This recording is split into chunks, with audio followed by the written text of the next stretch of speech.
Assalamualaikum warahmatullahi wabarakatuh. Sampurasun dulu-dulu sadayana. Mugia sadayana dina kaayaan sehat walafiat.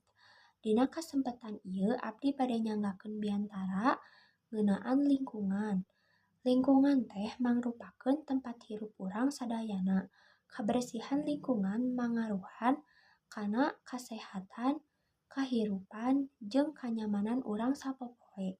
Nalika lingkungan bersih, urang bakal ngarasa leuwih nyaman, sehat, jeung aman tina sagala rupa panyakit. Nanging kiwari masih seueur pisan masalah lingkungan, sapertos runtah plastik, cai anu kotor, sarta polusi hawa. Sababaraha masalah ieu timbul kusabab kurangna kasadaran urang dina ngajaga lingkungan.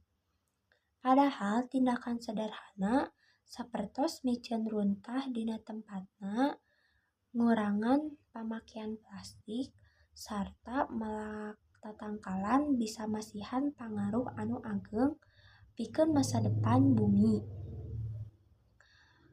Kukituna penting pikeun urang sadayana pikeun ngamimitian ti diri sorangan hal-hal leutik anu dipigawe sacara konsisten bakal jadi kabiasaan anu mangpaat.